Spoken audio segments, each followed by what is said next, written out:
Pessoal, fazendo uma revisão agora aqui de ética e integridade. Vamos ver as principais leis. Eu só não vou ver aqui a 12.527, que é a LAI. Essa eu deixo para depois fazer uma revisão só com questões.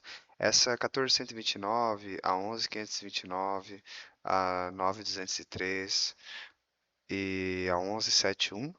Eu vou tentar passar por elas aqui bem rapidinho. Depois vou deixar também. Vou tentar deixar aqui para baixar, se alguém quiser compartilhar, ou quiser ter acesso a essas leis, porque eu já deixei elas todas anotadas. Anotadas não assim, grifado ali o mais importante. Deixa eu só acessá-las aqui. Vamos começar então pela 1171, que é o Código de Ética. Tá aqui, né? Então, a 1171 cobra o código de ética. Lembrando que esse, esse, esse tópico 13 aqui chama ética e integridade, né? Então ele é composto por uma, duas, três, quatro, cinco leis, né? Sendo que a lei está aqui e eu acho que ela está lá no eixo 5 também, tá? Provavelmente daqui vão vir três ou quatro questões, então pode ser que venha uma de cada lei, sendo que ainda tem essa parte de transparência e imparcialidade, falando aqui da inteligência artificial, e também transparência e qualidade na gestão pública. Então, assim, minha sugestão, né, é dar uma lida, assim, aspecto geral em cada lei, né, porque a gente sabe que são 20 questões de conhecimentos gerais, são divididos em 6 tópicos, né, então, se dividir 20 por 6, 6 vezes 3, 18. 6 vezes 4 dá 24, já passa, né? Então, algumas, algumas vão vir com 3 questões, outras com 4, né? Então, eu acredito que se vier aqui, vai vir uma de cada lei, né? E a laia aqui mais, né? Porque ela também vai ser cobrada lá no eixo 5, e lá no eixo 5 são 10 para cada eixo, né? Tendo em vista que são 50 questões, eu acho, né? E deixa eu dar uma olhada aqui, peraí. Tem aqui anotadinho. Sim, são 50 questões divididas em 5 eixos, provavelmente vai ser 10 para cada um. Então a laia aqui também é legal dar uma olhadinha a mais, tendo em vista que ela vai cair lá também. Então vamos começar aqui. Eu vou tentar é, ver assim o que que é mais importante, que pode cair e tal, que a gente deve ficar ligado, né? Como eu falei, não acho que não vale a pena decorar muita coisa. Então vamos começar pelo código de ética. O que é mais importante que eu já deixei meio grifado, ó. Então, 60 dias, o que é isso? Os órgãos e entidades da administração pública federal, direta e indireta, implementarão em 60 dias as providências necessárias à plena vigência do código de ética, inclusive mediante a constituição da respectiva comissão de ética, né? Integrada por 3 servidores. Então, aqui, servidores de carga efetiva ou emprego permanente. Então aqui, já destaco que eu acho que pode cair numa prova. Que daí aqui tem bastante coisa, né? Ó, 60 dias, né? Então, gravar que é 60 dias. Ah, gravar que são 3 servidores, né? Que eles não são temporários, são efetivos ou emprego permanente. Pronto, né? 60 dias para quê? Para plena vigência do Código de Ética e inclusive mediante a constituição da Comissão de Ética. Pronto, então os órgãos da administração direta e indireta, né, da administração pública federal, né, não é estadual, não é municipal, é federal, direta e indireta, 60 dias, código de ética, comissão integrada por 3 servidores e carga efetiva ou permanente. Pronto, isso aqui que pode cair na prova, né? O que mais? A constituição da comissão de ética será comunicada a Constituição, né, quando ela é formada, né, tem que comunicar à Secretaria de Administração Federal da Presidência da República, tá? Aí, depois aqui vem um anexo com as regras deontológicas. Gente, assim, ó, é tudo muito óbvio, falar a verdade para vocês, né? Outra hora eu faço uma revisão com questões, né? Tem já questões sobre isso e tal. Mas assim, são coisas bem óbvias, né? Eu grifei aqui algumas coisas que pode ser causem dúvida, né? Então vamos ver aqui, ó. Se eu olhar aqui, ó, 7 páginas só, tá? Todas essas leis são bem pequenas, tá? Então por isso que eu acho que vale a pena dar uma olhadinha nelas antes de ir pra prova. Então, regras deontológicas, né? Saber aqui que tem esse nome já muito louco aqui, deontológico. Ah, Aqui, a dignidade, decoro, zelo, eficácia, consciência dos princípios morais são primados maiores que devem nortear o servidor público, seja no exercício do cargo, função ou fora dele, já que refletirá o exercício da vocação do próprio poder estatal.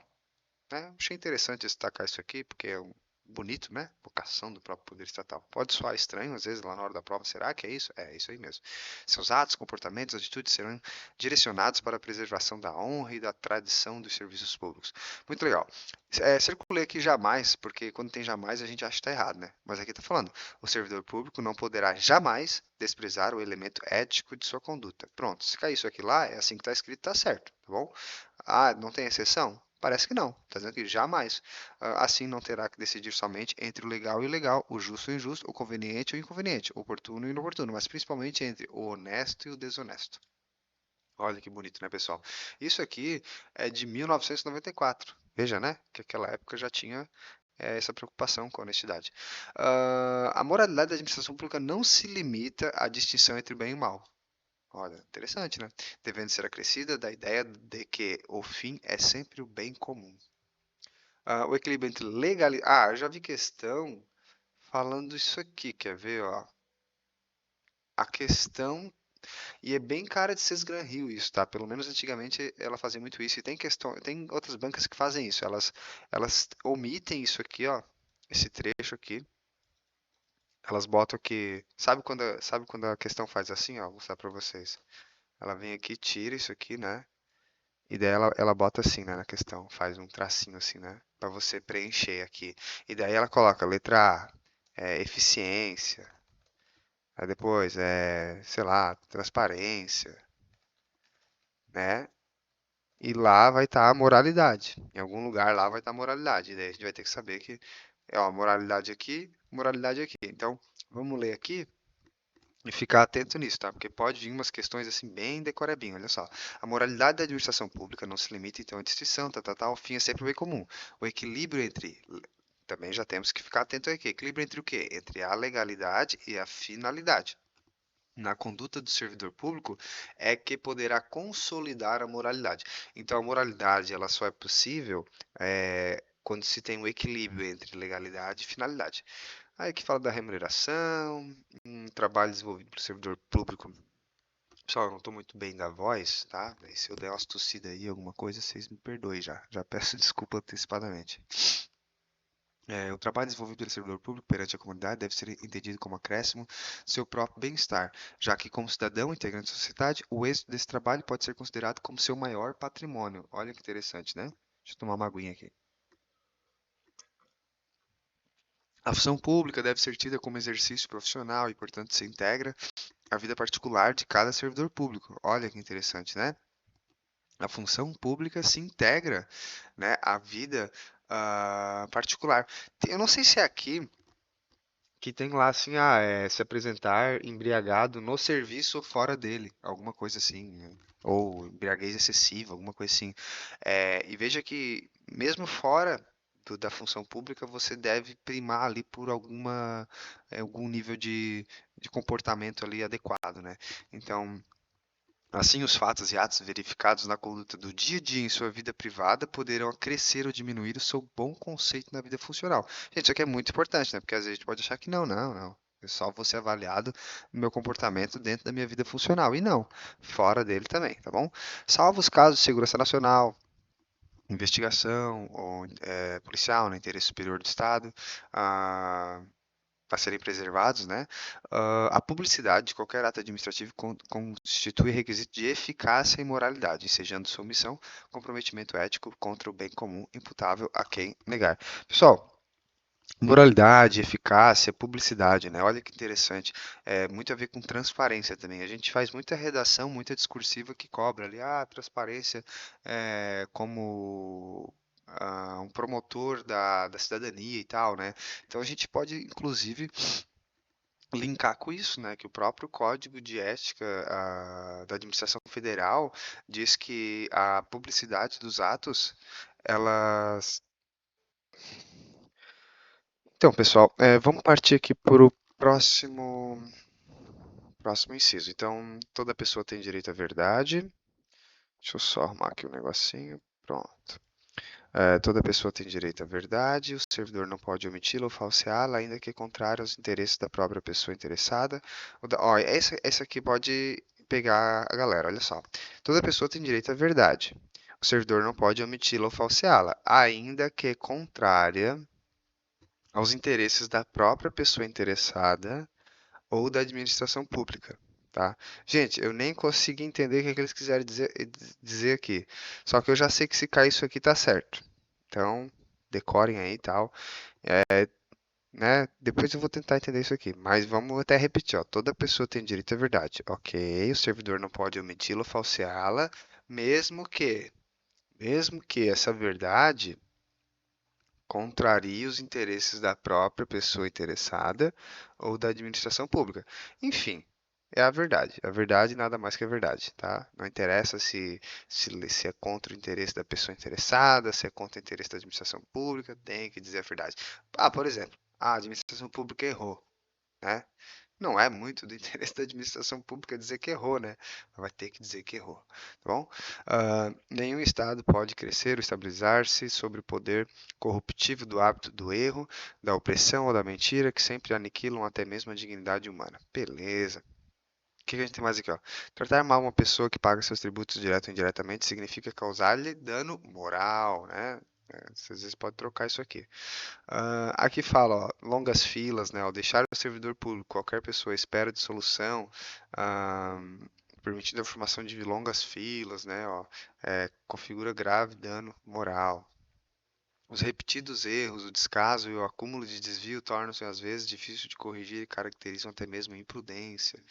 Toda ausência justificada do servidor de seu local de trabalho é fator de desmoralização do serviço público, o que quase sempre conduz à desordem nas relações humanas, né?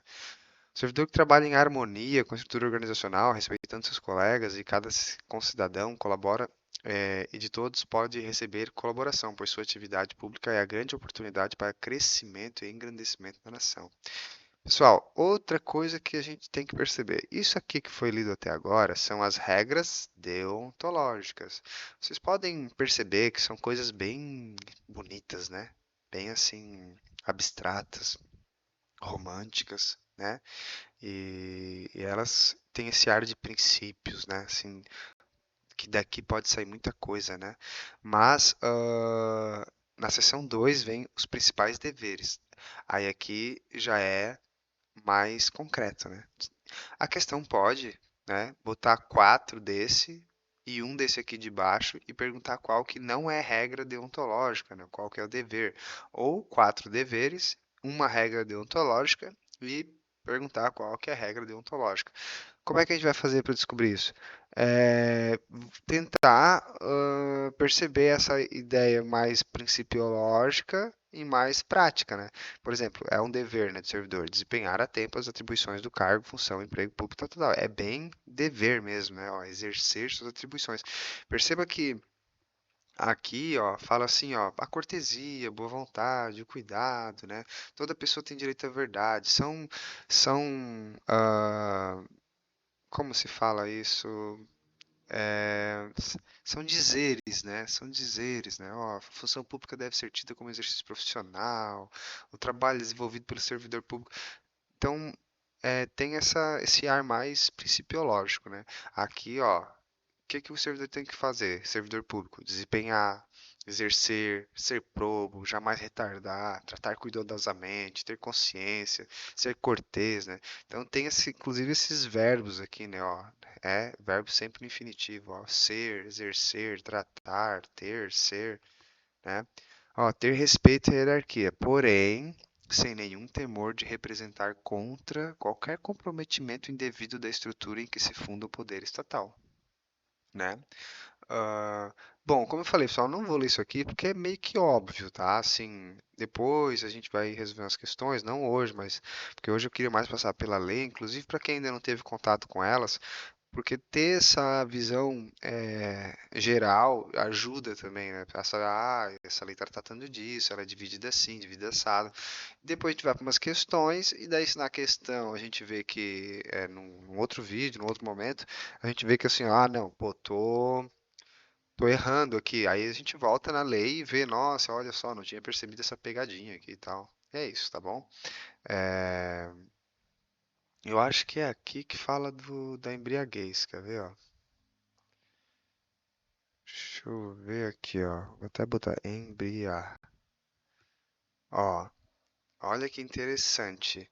Apresentar-se embriagado. Eu acho que eu errei essa questão porque eu achei que fora não tinha problema. Olha a cabeça da pessoa, né?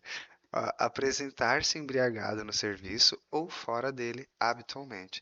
Então, aquela pessoa que é constantemente na rua, né? Na rua, fora do serviço, mas vista habitualmente embriagada, né? É uma proibição. Aqui a gente está das vedações, né? Então, voltando aqui, né? Como é que é dividida a lei, né? Ela tem esse comecinho que tem cara de que vai cair na prova, porque pô, tem bastante coisinha para brincar aqui, 60 dias, três servidores, que são permanentes, efetivos, não temporários. Para quem que tem que comunicar, beleza. Você entra nas regras deontológicas, que tem aqui algumas coisinhas que já destaquei. Depois você entra nos principais deveres, que são regras mais concretas, né? Ó, abster-se de forma absoluta, olha só, de exercer sua função, poder ou autoridade com finalidade estranha ao interesse público, mesmo que observando as formalidades legais e não cometendo qualquer violação expressa à lei. Gente, essa aqui é quase aquela mesma pegada da verdade, né? Mesmo que não sei lá. Então, também dê atenção aqui, ó. É um dever, tá? Abster-se de forma absoluta de não exercer sua função com finalidade estranha ao interesse público, mesmo que observando as formalidades legais e não cometendo qualquer violação expressa à lei. Então, não é porque não está cometendo uma violação à lei, não é porque está observando todas as formalidades legais que você pode fazer algo que você perceba que é estranho à finalidade do interesse público, tá? Depois a gente vai para as vedações, né? Então, aqui, obter favorecimento, tal, prejudicar deliberadamente, ser conivente com erro ou infração, procrastinar, né? É como eu já repeti e tô repetindo, né? Muito óbvio, tá, pessoal? Aqui, pegadinhas, né? Retirar da repartição pública qualquer documento, livro ou bem pertencente ao patrimônio público, né? É uma vedação desde que você não esteja autorizado. Se você estiver autorizado, não é vedação, tá? Daí tem essa parte aqui do embriagado que é fora do serviço também e tal. Exercer atividade profissional aética, né? Ou ligar o seu nome a empreendimentos de cunho duvidoso. Aí depois nós temos a comissão de ética, eu vou falar um pouquinho dela, né? Outra, né? Gente, isso aqui também eu aposto muito que possa cair, tá bom? Em todos os órgãos, entidades, administração pública federal, mais um golinho de água aí. Direta, indireta, autárquica e fundacional. Pessoal, sempre atentem-se, né, para essa questão de autárquica e fundacional, né? Não está falando aqui de empresa pública nem sociedade de economia mista, tá bom? Ou em qualquer órgão ou entidade que exerça atribuições delegadas pelo poder público, deverá ser criada aquela comissão de ética, né, que foi falada já lá no começo. Encarregada do quê? Orientar e aconselhar. Ah, no tratamento com as pessoas, tal, tal, tal, competindo-lhe conhecer concretamente da imputação ou procedimento suscetível de censura, né? Então, eu acho que é a comissão de ética que aplica essa pena, tá? E que pena, qual é a única pena que tem aqui nesse código de ética? Censura, tá bom?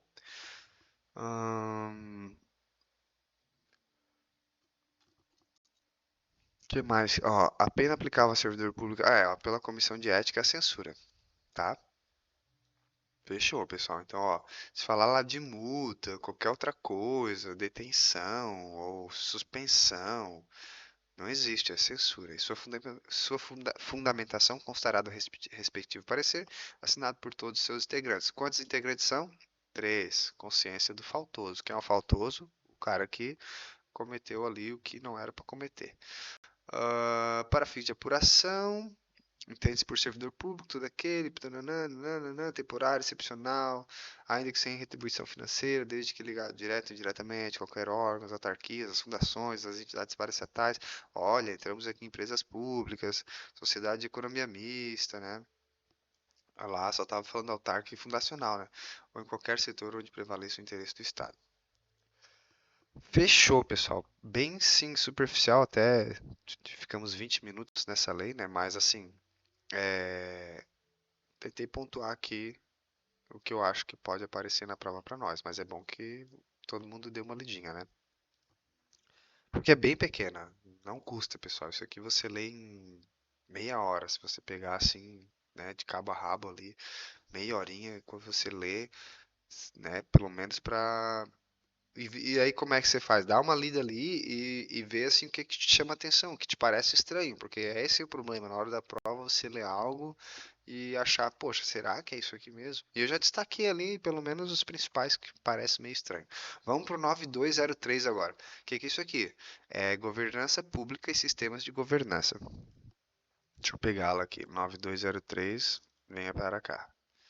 Olha, 12 páginas, bem pequena também, tá? A letra tá bem grande, tá, pessoal? Então por isso que deu até maiorzinha. Eu gosto de fazer assim para ficar mais fácil de ler. Quando a lei é pequena, né? Claro. Se for fazer isso, por exemplo, com a lei de licitações, daí fica um pouco complicado. Ah, bom, nós vimos o código de ética, né? Agora nós estamos ainda, então a gente está, é sempre bom a gente fazer essa recapitulação. Estamos em ética e integridade na parte básica, né? A gente viu aqui bem rapidamente o código de ética ali, e agora a gente está indo para a parte de governança. Então a gente tem esse decreto de 2017, a gente já saiu lá de 1994, viemos para 2017, né? Então em 2017 teve esse decreto que falava para dispor aqui sobre a política de governança, tá? Política de governança. Esse é o objeto maior aqui, política de governança. De quem? Da administração pública federal, direta, autárquica e fundacional, tá? Por isso que eu chamo sempre atenção aqui, ó. Autárquica e fundacional, tá? Então, direta ali, beleza, e da indireta pega as autarquias e fundações, tá? Vamos lá. Então, esse decreto dispõe sobre a política de governança, como já foi falado. Primeiras coisas que a gente tem que saber, esses conceitos aqui, ó. O que é a governança pública? É o leque, tá? O avadimo, né? Na condução de políticas e na prestação de serviços de interesse da sociedade. Vamos de novo. Isso aqui a gente tem que saber, inclusive, para discursiva. O que é a governança pública? Um conjunto de mecanismos mecanismo de leque, né? Liderança, estratégia e controle, postos em prática para quê? Para avadimo, avaliar, direcionar e monitorar a gestão. Com vista ao quê? A condução de políticas públicas e a prestação de serviços de interesse da sociedade. O que o governo faz? É política pública e presta serviço. Basicamente é isso, né? Um governo pode vender um produto? Até pode, né? Até pode. Mas qual é o principal? É política pública e prestação de serviço de interesse da sociedade. Valor público são produtos e resultados gerados, preservados ou entregues pelas atividades de uma organização que representam respostas efetivas e úteis às necessidades ou às demandas de interesse público e modifiquem aspectos do conjunto da sociedade ou de alguns grupos específicos, né? Veja que eu destaquei aqui essas partes aqui para a gente ter esse entendimento que o valor público ele pode ser para o conjunto da sociedade ou para algum grupo específico, tá? Reconhecidos como destinatários legítimos de bens e serviços públicos, ó, bens, serviços públicos. Então, isso aqui é o conceito de valor público. Pessoal, já vejo questão botando isso aqui, trocando um pelo outro e vai dar confusão. Então, lembre-se o que é um valor público, tente pegar umas palavras-chave aqui para não se enganar lá na hora. O que é alta administração? Os ministros, né? Lembrar aqui do nível 6, esse DAS aqui, né? Que é direção, assessoramento, sei lá, nem sei se é isso. Ah, tá aqui, ó. Direção, assessoramento superiores, presidentes, diretores, né? Beleza, alta administração. Gestão de riscos, conceito importante, pessoal. Tem risco no nosso edital, vamos lá. Então, olha que interessante, essa lei, ela estabelece a política de governança, ela define governança pública, ela define valor público, ela define quem é alta administração. Por que ela define alta administração? Porque muita coisa aqui vai ser responsabilidade da alta administração, tá? Vocês vão, vou ter que implementar lá um sistema. A alta administração que vai fazer. Gestão de risco, o que que é isso? Gestão de risco é o seguinte, é um processo de natureza permanente. Gravem essas palavras, não é transitório, né, intermitente, qualquer coisa do tipo, não, é permanente. Estabelecido, direcionado, monitorado pela Lá vem ela, a alta administração, que contempla as atividades do quê? De identificar, avaliar e gerenciar o quê? Potenciais eventos que possam afetar a organização, destinado a fornecer segurança absoluta? Não, segurança razoável quanto à realização de seus objetivos. Leiam bastante essa gestão de risco, tem tudo para cair e eles tentar brincar com alguma palavrinha dessa aqui, permanente, né? Ou de repente dizer que não é da alta administração, colocar outra aqui no lugar, dizer que é uma segurança absoluta, beleza? O que que a gente tem que entender aqui nessa lei também? São princípios da governança pública.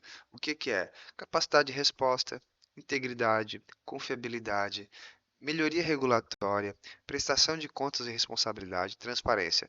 Veja que muita coisa aqui a gente já está acostumado, né? Integridade, prestação de contas e responsabilidade, isso aqui é o accountability, transparência mesmo, nem se fala, tá em tudo, né? Aí você coloca aqui a capacidade de resposta, que tem tudo a ver com governança, né? A confiabilidade, você tem que confiar no governo, uma melhoria regulatória, né?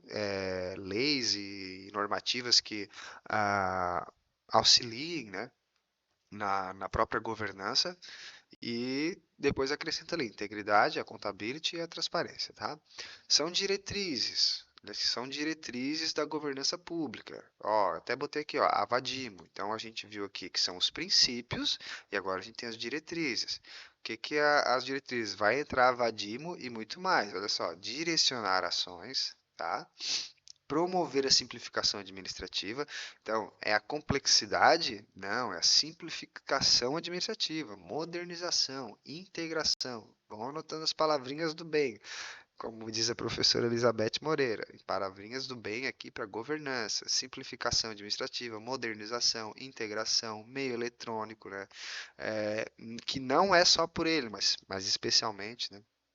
Monitoramento do desempenho, avaliação, né, da concepção, da implementação, dos resultados das políticas, articulação das instituições, coordenação dos processos, incorporação de padrões elevados de conduta. Por quem? Pela alta administração, implementar controles internos, a gente tem isso aqui no nosso edital, né, lá específico sobre controle, avaliar as propostas das políticas públicas de concessão de incentivos fiscais, aferir custos e benefícios, manter um processo decisório orientado pelas evidências, olha que legal, pelas evidências, pessoal, não é pelo empirismo, alguma coisa assim. Ah, pela conformidade legal, pela qualidade regulatória, pela desburocratização, olha, outro já vejo aqui eles colocando pela burocratização, pelo apoio à participação da sociedade. O que mais? Editar e revisar atos normativos, realizar consultas públicas sempre que conveniente, né? Definir formalmente as funções, competências, responsabilidades. Pessoal, o que é isso aqui tudo que a gente está vendo? São diretrizes de quem? Da governança. Sempre tem que voltar, porque às vezes a gente está aqui lendo e já não sabe mais nem o que é. Tudo isso aqui são diretrizes da governança. Promover a comunicação aberta, olha, a comunicação, tema nosso edital, aberta, voluntária e transparente. Fechou. Então a gente viu que as diretrizes estão muito relacionadas ao avadimo. Avaliar, direcionar, monitorar. Direcionar, promover, monitorar, articular, incorporar, implementar, avaliar de novo, né? Processo decisório, né? Então, dei essa lida, tentem linkar isso com as diretrizes, porque é decoreba. Se a banca chegar lá, coloca aqui 4 diretrizes, bota depois um mecanismo, pergunta o que que não é diretriz ali, são diretrizes, exceto, né? Não sei se esse Granrio vai vir nessa pegada, mas pode vir, muita banca faz isso. Mecanismo o que que é? Leque, liderança, estratégia, controle, é isso? É isso. Liderança, aqui, pessoal, aqui eu resolvi a questão em algum lugar, algum simulado, que cobraram isso aqui. Cobraram o que que era estratégia, eu acho, sabe? Daí colocava assim, definição de estratégia, a definição de estratégia está correta no. Daí, na hora, eu até acertei. Tinha um monte de definição que parecia estar certo, mas eu lembrava um pouco do que eu tinha lido aqui. Então vamos ver primeiro o que é liderança, tá? Porque a gente tem esses mecanismos. A gente viu os princípios, a gente viu as diretrizes, agora a gente está nos mecanismos, tá? Tudo da governança. Então a gente tem a liderança. Por quê? Por que que é o mecanismo? Porque a gente precisa saber liderar para poder exercer a governança. Então vamos lá. Compreende o conjunto de práticas de natureza humana ou comportamental. Meio óbvio, né, pessoal? Um líder, ele usa esse conjunto de práticas de natureza humana ou comportamental, né, exercida nos principais cargos, para quê? Para assegurar a existência das condições mínimas para o exercício da boa governança, né? Então, é um conjunto de práticas de natureza humana ou comportamental que é exercida nos principais cargos, que serve para assegurar a existência das condições mínimas para o exercício da boa governança. Quais são essas condições mínimas, pessoal? É que tu tem que fazer com que esse povo tenha integridade, que eles tenham competência, que eles tenham responsabilidade e algo aqui muito relacionado à liderança, tu tem que mantê-los motivados. Então, vamos lá, liderança está relacionada a essas práticas comportamentais que alguém lá num cargo num principal cargo tem que ter para assegurar as condições mínimas para que seja possível o exercício da boa governança. Quais são essas condições mínimas? Tem que fazer com que os funcionários sejam íntegros, que eles sejam competentes, que eles tenham responsabilidade e que eles estejam motivados. Esse é o papel da liderança. O que é a estratégia? Mecanismo da estratégia. Compreende a definição de. Pessoal, isso aqui é estratégia em qualquer lugar, né? Definir diretrizes, objetivos, planos, metas, aquele bababá, objetivo, aquele bababá todo. Sempre que fala esse negócio de definir, a gente já está meio que ali na área da estratégia. Então, definir diretrizes, objetivos, planos e ações, além de critérios de priorização e alinhamento. Tu vai alinhar o quê? Tu vai alinhar as organizações e partes interessadas, tá? Para que os serviços e produtos de responsabilidade da organização alcancem o resultado pretendido. Então, estratégia é isso. Tu define diretriz, tu define objetivo, tu define um plano, tu define uma ação.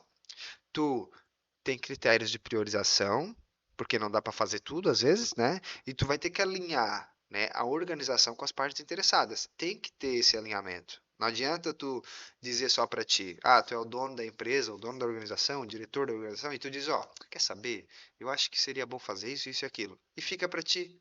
Não adianta, ninguém vai comprar essa ideia do nada. Você tem que alinhar isso, botar lá todo mundo que participa da organização, ou pelo menos os principais líderes, e falar, pessoal, nosso objetivo é esse, a gente quer fazer assim, para fazer isso, a gente vai fazer assim, fazer assado, a gente está com esses objetivos, com esse plano, com essas ações, o que vocês acham? Vamos pegar junto? Ah, vamos, aí tu alinha. Esse é o alinhamento, tá? Essa é a estratégia. Vamos para o último, controle.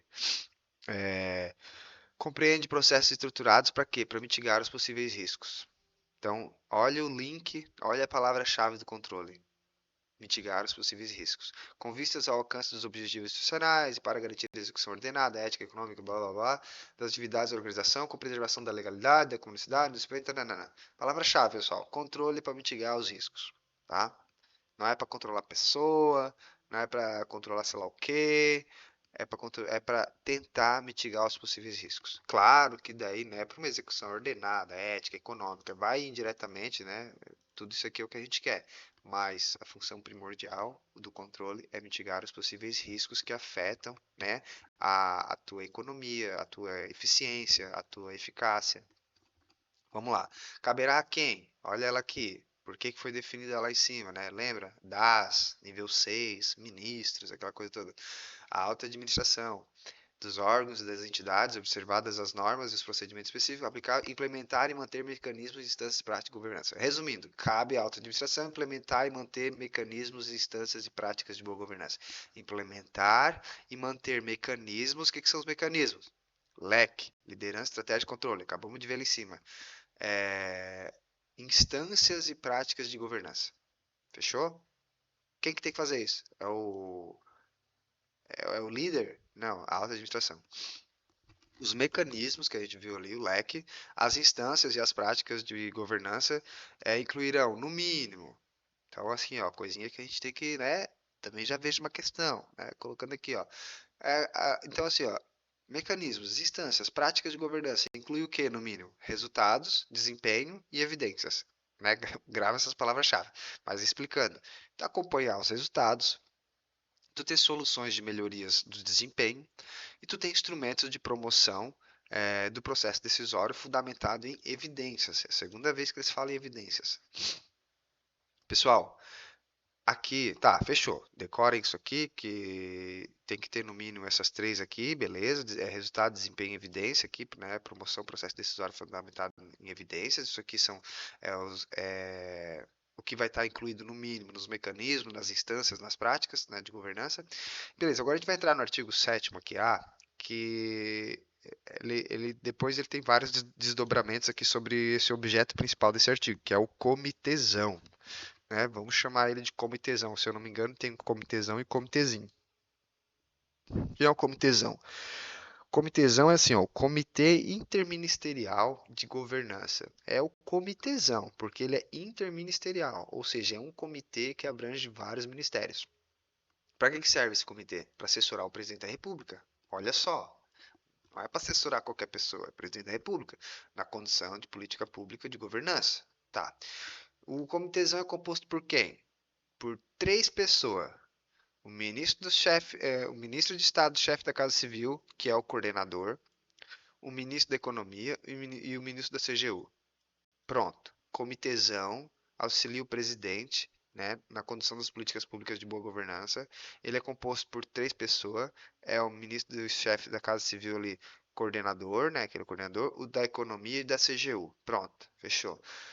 É, os membros dos comitêzão ali, ó, poderão ser substituídos, né, pelos respectivos secretários executivos. As reuniões são convocadas por quem?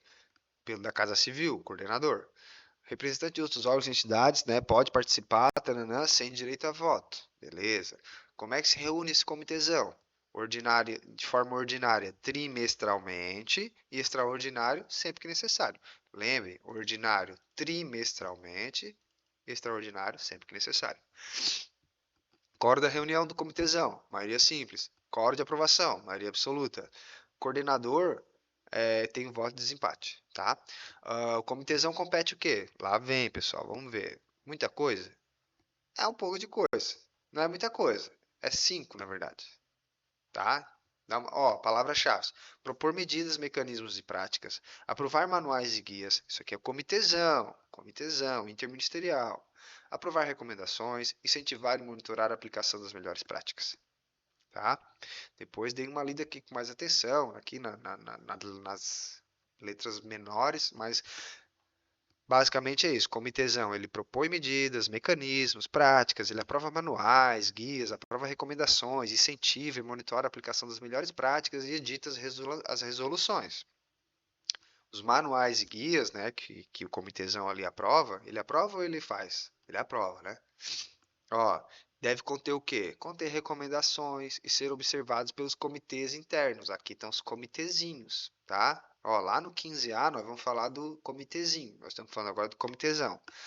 O colegiado temático, gente, colegiado temático é outra coisa importante. Qual é a lei que nós estamos? Lei da governança. É bom lembrar. Deixa eu tomar minha água. Só nessa lei de governança, tem esse tal de colegiado temático. O que é colegiado, pessoal? Colegiado é um monte de coisa junto, né? Então, assim, é um colegiado temático. Deixa eu tirar aqui que eu fiquei agoniado com isso. Tá. Pode ser quem? A comissão, o comitê, o grupo de trabalho ou outra forma de colegiado interministerial, tá? Para que serve esse colegiado? Implementar, promover ou executar políticas ou programas de governança relativos a temas específicos. Então, o colegiado temático, pessoal, lembra que temático é de determinado tema. Então, é relativos a temas específicos. Se botar geral, eu acho que já está errado, tá bom? Vamos lá. O comitêzão poderá instituir grupos de trabalho. Então, pessoal, vai se acostumando com isso. Tem o colegiado temático que pode ser composto, que pode ser, né, a comissão, pode ser o comitê, pode ser o grupo de trabalho, outra forma de colegiado, tá? E tem os famosos aqui grupo de trabalho. O grupo de trabalho pode ser um colegiado temático, tá? Então, grupos de trabalho gerais? Não, grupo de trabalho específicos, bom? Então, os comitêzão pode instituir esse grupo de trabalho para quê? Para que assessore o comitêzão no cumprimento das suas competências, tá? Representantes de órgãos, entidades públicas e privadas poderão ser convidados a participar do grupo de trabalho, tá? Beleza? Os grupos de trabalho, pessoal, aí é que tal. Algumas coisas que a gente tem que saber. Grupo de trabalho, eles falaram um pouco mais de grupo de trabalho. Então, o que que é importante saber de grupo de trabalho nesse decreto, né? Grupo de trabalho, qual é a parada que nós temos que saber deles? Que eles são compostos, né? Eles são instituídos pelo comitêzão e na forma como o comitêzão diz que tem que ser. Só que ele não pode ter mais de 5 membros. Do que a gente está falando? Grupo de trabalho. Então, o grupo de trabalho não pode ter mais de 5 membros. Ele tem caráter temporário, tá? E não pode durar mais de um ano. E outra, só pode ter três comitês, grupo de trabalho ao mesmo tempo. Então vamos recapitular aqui, ó. Estamos falando de grupos de trabalho. Quem é que institui? Comitêzão. Né? Para que ele faz? Para ajudar ali em alguma coisa específica, né? Mas qual é a sacada que a gente tem que saber? Quantas pessoas faz parte desse grupo de trabalho? Cinco. No máximo cinco. Não pode ter mais de cinco. Ele pode ser para sempre? Não, é temporário. Qual é o tempo máximo que ele pode durar? Um ano. E quantos. Tá, mas se é tema específico, se eu tiver com um problema na saúde, um problema na segurança, um problema no transporte, tá, eu tenho três grupos de trabalho. E se sair mais um negócio agora, tipo na educação, posso criar outro grupo de trabalho? Não, porque é só três. Fecha um para abrir outro. Só pode ter três, não pode durar mais de um ano e só pode ter no máximo 5 membros. Quem é que institui? Grupo de trabalho, comitêzão, para ajudar ele mesmo. Secretaria Executiva do Comitêzão será exercida por quem? Pela Secretaria Especial de Relações Governamentais da Casa Civil, tá? Compete essa secretaria a fazer papel de secretaria, receber, instruir, encaminhar os membros do comitêzão, é, encaminhar aos membros, né, do comitêzão as propostas recebidas, encaminhar a pauta, a documentação, os materiais, comunicar aos membros do comitêzão a data e a hora das reuniões, comunicar a forma de realização da reunião, que pode ser presencial, eletrônica, disponibilizar as atas e as resoluções em sítio eletrônico. Pessoal, secretaria fazendo papel de secretaria, né? Então, tentem ver dessa forma. Talvez ajude, né? De repente colocar aqui no meio aprovar manual e guia. Não, não, isso aí já não é papel de secretaria, isso é papel de comitêzão. A participação no comitêzão ou no grupo de trabalho por ele instituído será realizada, será considerado que é uma prestação de serviço público relevante não remunerada. Não preciso nem falar, né? Não remunerada, pessoal. Já vejo a questão aqui, ó, remunerada. Então, já gravem isso. O que mais? Compete aos órgãos e entidades. Nananana. Aqui então, aqui a gente está falando das competências dos órgãos e entidades, tá? E também das autarquias e fundações. Executar a política de governança pública, encaminhar ao comitêzão as propostas. Não, é só duas coisas, olha só. Executar a política de governança pública e encaminhar ao comitêzão as propostas relacionadas às competências previstas no 9A. O que falava o 9A mesmo? Vamos lá dar uma olhadinha.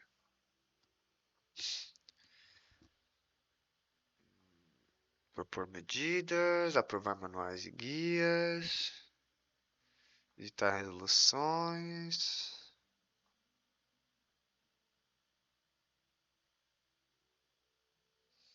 Hum, tá. Onde eu estava? Acho que eu fui muito longe. Espera aí.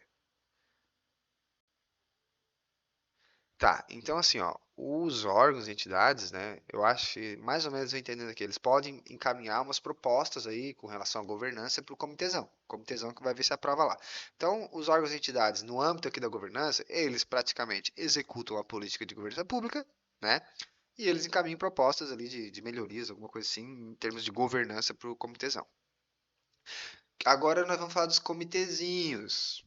Então, dentro de cada órgão e entidade, tem os comitezinhos, tá? O que os comitezinhos fazem? Eles auxiliam a alta administração, eles incentivam e promovem iniciativas, né, para implementar o acompanhamento de resultados, promovem e acompanham a implementação das medidas, né, definidas pelo comitêzão, elaboram manifestação técnica relativa a temas de sua competência. Pessoal, vejam que o comitezinho, né, ele tem ali uma função de auxiliar a alta administração, de incentivar e promover, né, implementar o acompanhamento dos resultados e tal. né? Não confundir lá com as competências do comitêzão, tá? Faça sempre esse link, né, entre competências do comitêzão, comitêzinho, para não trocar as bolas na hora da prova. Os comitês internos, comitêzinho, publicarão suas atas, suas resoluções em sítio eletrônico, tá? Olha ela aqui de novo, alta administração. Alta administração, é, taranana, deverá estabelecer, manter, monitorar e aprimorar sistema de gestão de riscos e controle interno. Pessoal, veja que então, cabe a quem? A alta administração. Fazer o quê? Sistema de gestão de risco e controle interno. Ela tem que estabelecer isso, ela tem que manter, ela tem que monitorar, ela tem que aprimorar. O quê? Um sistema de gestão de riscos e controle interno. Por que nós estamos falando disso? Porque nós estamos falando de governança, que tem tudo a ver com controle interno e riscos, tá? Quais são os princípios que tem que ser observado quando se vai estabelecer esse sistema de gestão de risco?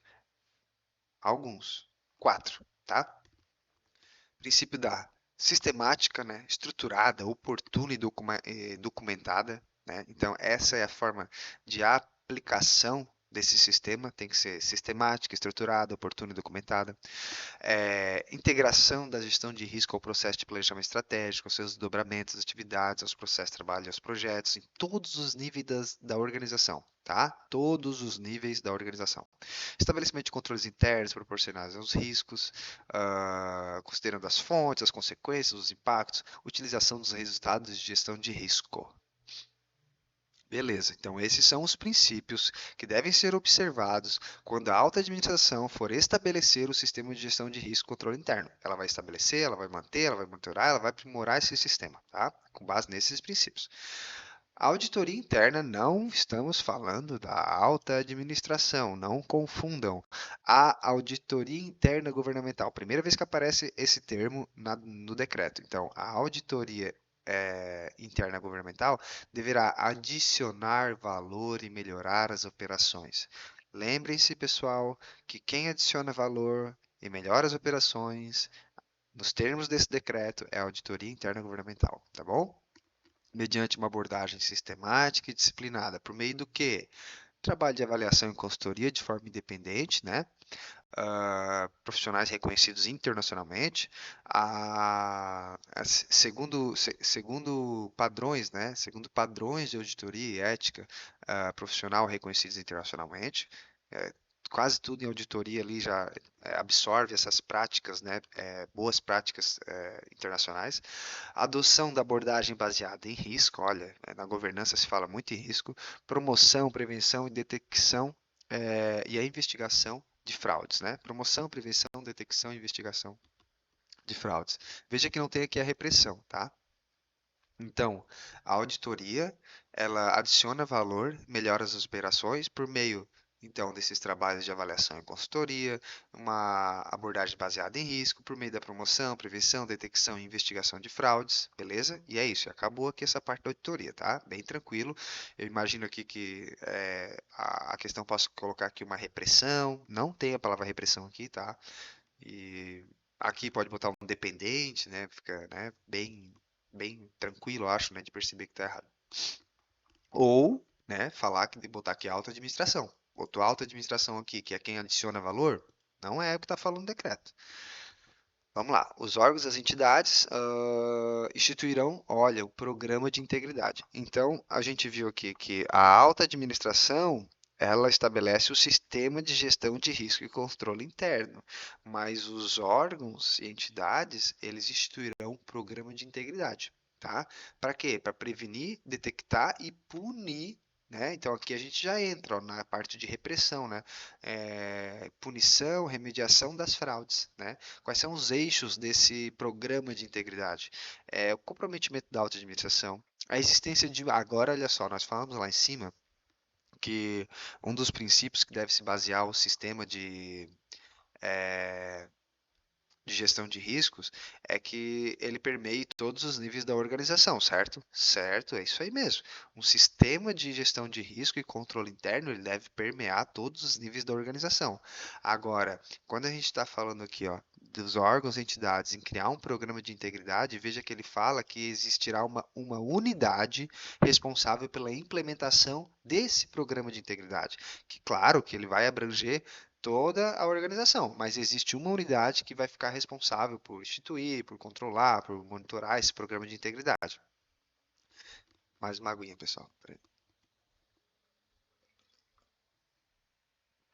Análise, avaliação e gestão de riscos associados ao tema de integridade.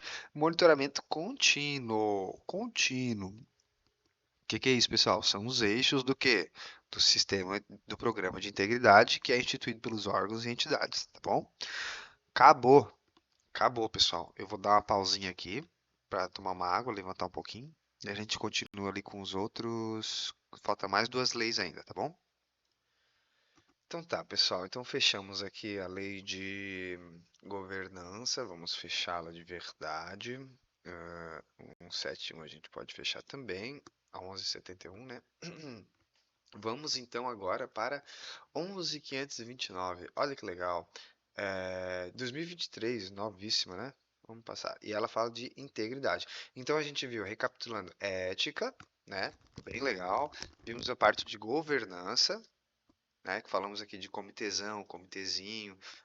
A gente conceituou governança, alta administração, o valor ali, né?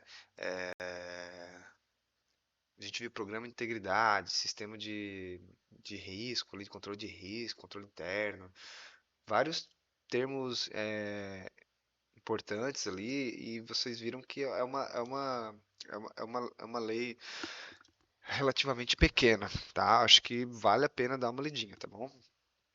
Vamos lá então agora para 11.529, tá? Também tentei deixá-la bem esquematizadinha para facilitar o entendimento. Então essa lei, o nome dela fala ali, né? É integridade pública, né? Basicamente o que que ela faz? Ela institui um sistema de integridade, transparência e acesso e a política de transparência e acesso, tá? Então é isso, ó. Essa lei, né? Ela cabe para direta, autárquica e fundacional. Notem que normalmente vem assim. Sistema de integridade, transparência e acesso à informação e a política de transparência e acesso à informação.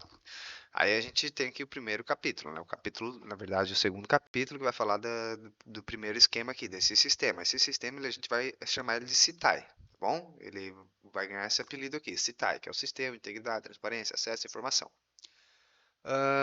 Bom, termos a serem, ó, igual na lei anterior ali, no decreto anterior, né? É, termos que a gente tem que conhecer o significado, né? Porque muitas bancas fazem isso, coloca aqui isso aqui lá, né? E quer essa que você saiba o que é, se é um programa, se é um plano, se é uma função, né? Então, vamos lá, ó. Temos que tentar buscar as palavras-chave ou talvez até entender aqui o lance. Um programa, pessoal, normalmente ele é maior que um plano, né? Então, ó, tem um programa de integridade, o plano de integridade, as funções de integridade. Vamos tentar ver isso aqui. O que é o programa de integridade? É o conjunto de princípios, normas, procedimentos e mecanismos de prevenção, detecção e remediação também, tá bom? Do que? De corrupção, fraude, irregularidade, ilícitos, blá blá blá blá blá blá, tá?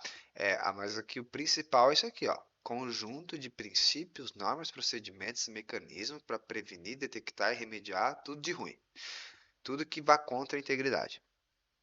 O que é o plano de integridade? É o plano que organiza as medidas de integridade. Tá bom? Então, falou em princípio, em normas, em procedimentos, em mecanismos, vamos para o grandão, vamos para o programa. Falou no plano que organiza as medidas de integridade, né, elaborado por unidade setorial, tal, tal, tal, plano de integridade. O que é uma função de integridade? São as funções constantes nos sistemas de corregedoria, ouvidoria, controle interno, gestão de ética e transparência. Fechou, tá bom? Matamos aqui programa, plano e função. Parágrafo único. Programa de integridade. Opa, olha lá, estamos falando do grandão lá. Tem qual objetivo? Promover a conformidade de condutas. Olha o código de ética aí. A transparência que está em tudo que a gente está vendo nesse edital. A priorização do interesse público. Uma cultura organizacional voltada à entrega de valor público à sociedade. Então, lembre-se que o programa de integridade tem esse objetivo de promover conformidade das condutas, transparência, priorização do interesse público, uma cultura organizacional voltada à entrega de valor. Olha, lindo, né, pessoal? Isso aqui é 2023, hein? Bem recente. As ideias estão boas, hein? Hum. Quais são os objetivos do CITAI? O que é CITAI? Sistema Integrado de Transparência e Acesso à Informação. Vamos ver se a gente acertou. Sistema de Integridade, Transparência e Acesso à Informação. CITAI. Quais são os objetivos dele? Pessoal, tá aqui, ó, três coisinhas só para gente decorar. Coordenar e articular, estabelecer padrões, aumentar a simetria. Foquem nas palavras-chave. Objetivos do CITAI: coordenar e articular, estabelecer padrões, aumentar a simetria. Tá bom? Coordenar e articular o quê? As atividades, pô. Estabelecer padrões do quê? Prática de integridade. Aumentar a simetria do quê? Da informação. Beleza? Quem que compõe o CITAI? Pessoal, não confundamos com a composição do comitêzão. Olha ele aqui de novo. CGU. Lá no comitêzão, a gente tinha três pessoas. Quem era lá? Era o cara da Casa Civil, que é o coordenador. Nós tínhamos da Economia e o ministro da CGU, né?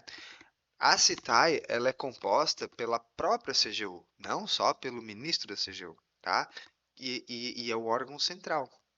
Vocês vão ver que a CGU tem um monte de função aqui, tá? Por quê? Porque ela é o órgão central do CITAI. E quem mais que compõe o CITAI? As unidades nos órgãos e nas entidades, responsáveis pela gestão da integridade e da transparência e do acesso à informação, que são as unidades setoriais. A gente pode resumir assim, ó, quem compõe o CITAI? O órgão central e as unidades setoriais. Pronto. Quem é o órgão central? CGU. Aí aqui, isso aqui vai cair, tá? Isso aqui vai cair na prova. Eu aposto com vocês que isso aqui vai cair na prova. Por quê? Porque é até de boa fazer uma questão aqui e não tem como errar isso aqui. Não tem como. Não tem recurso, vamos dizer assim. Muda, tá? As unidades setoriais, elas mudam se for muda quem é. Se for na direta ou se for na autárquica e fundacional, tá? Quando a gente fala em unidade setorial na administração direta, a gente está falando que são aquelas, né? São as assessorias especiais de controle interno. Tem que decorar isso aqui, pessoal. Eu vou decorar, porque acho que para mim vai ser mais fácil que entender agora.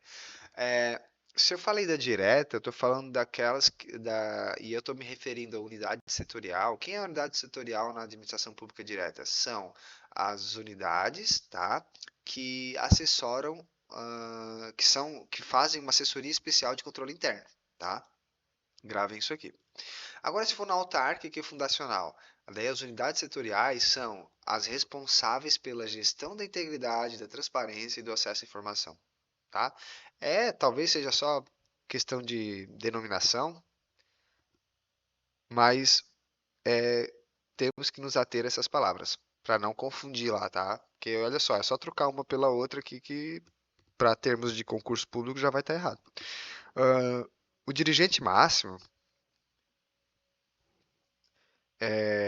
das entidades aqui, das autarquias e fundações, eles designarão uma ou mais unidades responsáveis pela gestão da integridade, da transparência e do acesso à informação.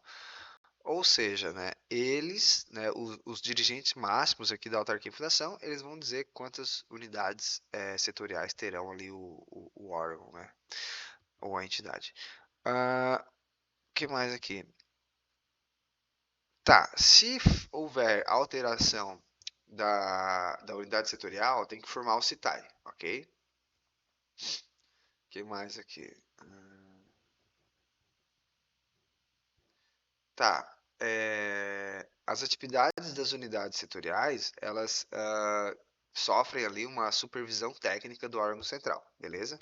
E mais a subordinação administrativa delas, normal, né? Então ela já tem uma subordinação hierárquica lá normal, como unidade setorial da entidade que ela é vinculada, alguma coisa assim, e ela também se subordina ao órgão central, que é a CGU, né?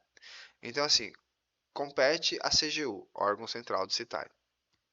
Pessoal, isso aqui, novamente, coisas que a gente tem que dar atenção, né? Competências. Então aqui a gente tem a competência da CGU, estabelecer normas.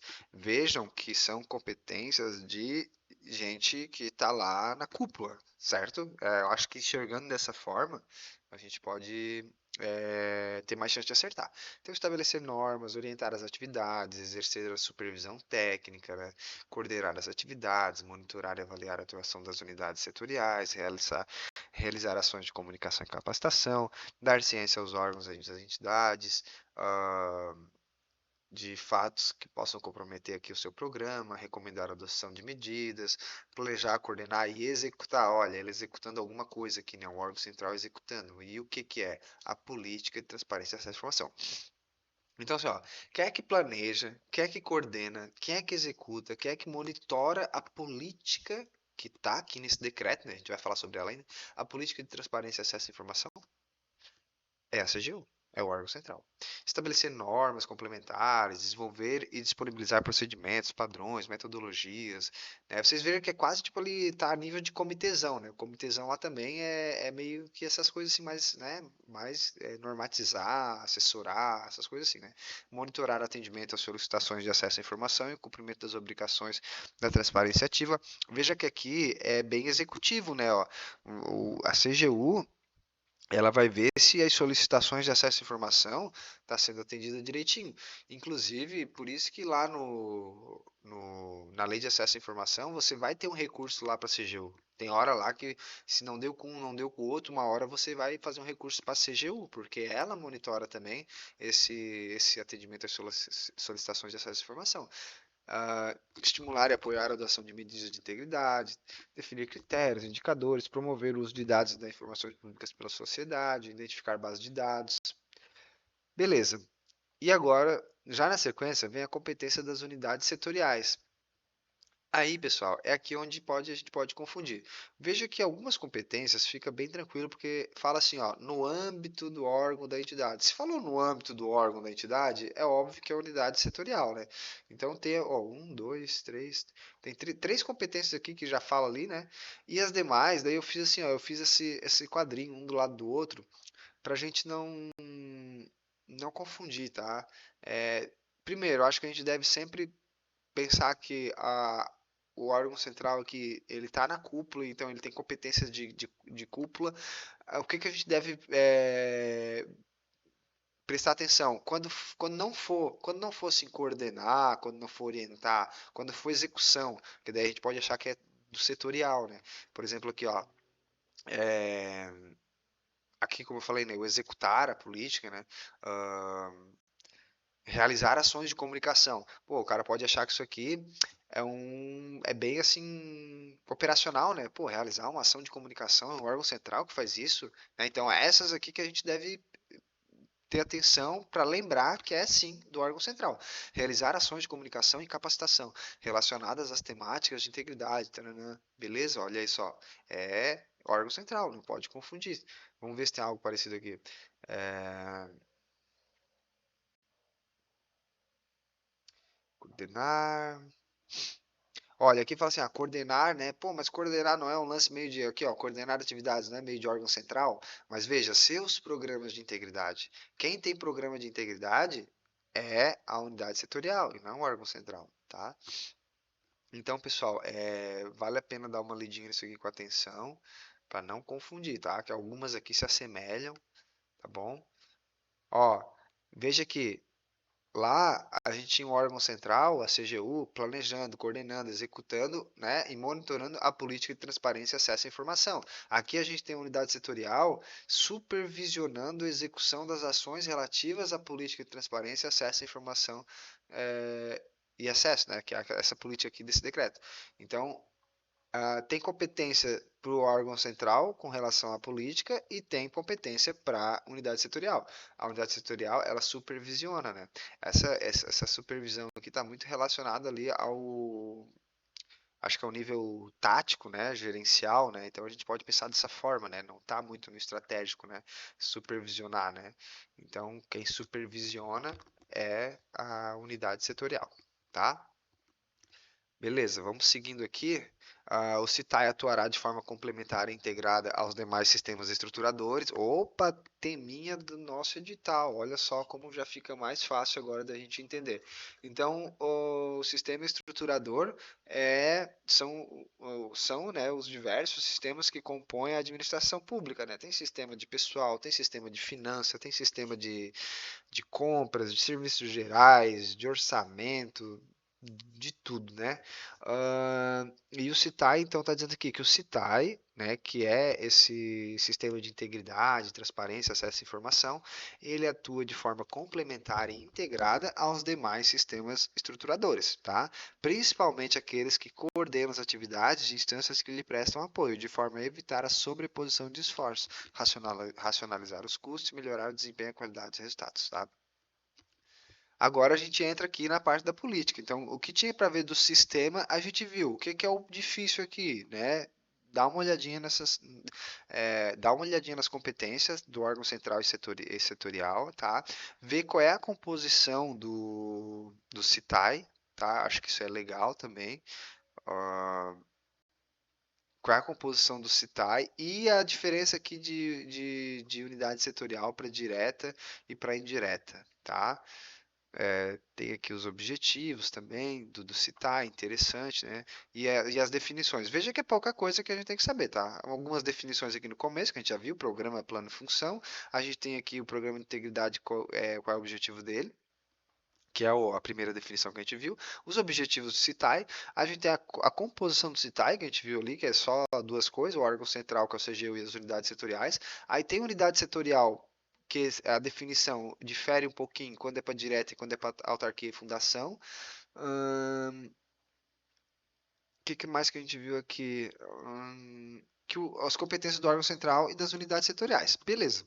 Pô, sabendo isso aí, não tem como errar alguma questão na prova sobre isso, tá? O que pode dar uma confusãozinha aqui são as competências mesmo.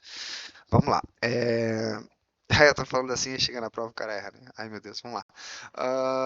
O que mais aqui? Então, política.